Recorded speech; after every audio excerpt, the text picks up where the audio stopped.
আসসালামু আলাইকুম বন্ধুরা, আপনাদেরকে জানাচ্ছি শুভেচ্ছা এবং অভিনন্দন। যারা আরব দেশে একেবারে নতুন, আজকের ভিডিওটি তাদের জন্য। যারা আরবিতে দুর্বল, আজকের ভিডিওটি তাদের জন্য। শুরু থেকে শেষ পর্যন্ত ভিডিওটি দেখুন, আরবিতে কথা বলতে পারবেন।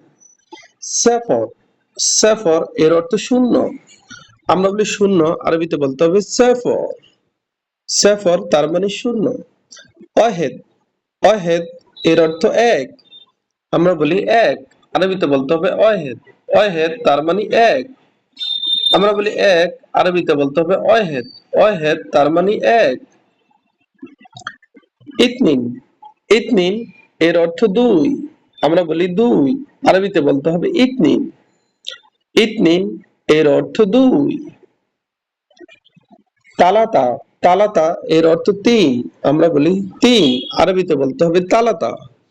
তালাতা এর অর্থ তিন। তিন এর আরবি তালাতা। তালাতা তার মানে তিন।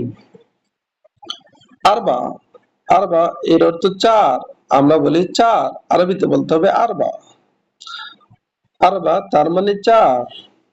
খামসা, খামসা এর অর্থ পাঁচ। খামসা তার মানে পাঁচ। আমরা বলি পাঁচ, আরবিতে বলতে হবে খামসা। খামসা এর অর্থ পাঁচ। সিত্তা, সিত্তা এর অর্থ ছয়। আমরা বলি ছয়, আরবিতে বলতে হবে সিত্তা। সিত্তা তার মানে ছয়। সাবা, সাবা এর অর্থ সাত। আমরা বলি সাত, আরবিতে বলতে হবে সাবা। সাবা এর অর্থ সাত।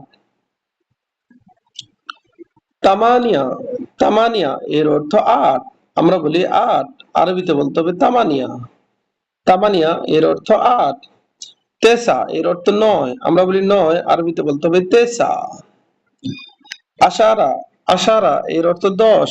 আমরা বলি দশ, আরবিতে বলতে হবে আশারা। আশারা এর অর্থ দশ।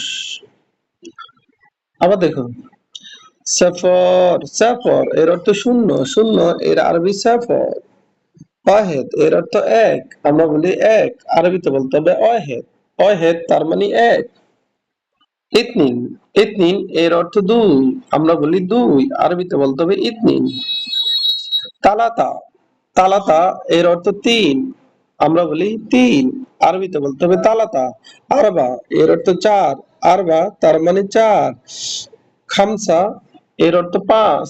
খামসা তার মানে পাঁচ। চিত্তা এর অর্থ ছয়। সাবা এর অর্থ সাত। তামানিয়া, তামানিয়া এর অর্থ আট। তেসা এর অর্থ নয়। আশারা এর অর্থ দশ। ভিডিওটি ভালো লাগলে অবশ্যই সাবস্ক্রাইব করুন এবং শেয়ার করুন। ভালো লাগলে কমেন্ট করুন।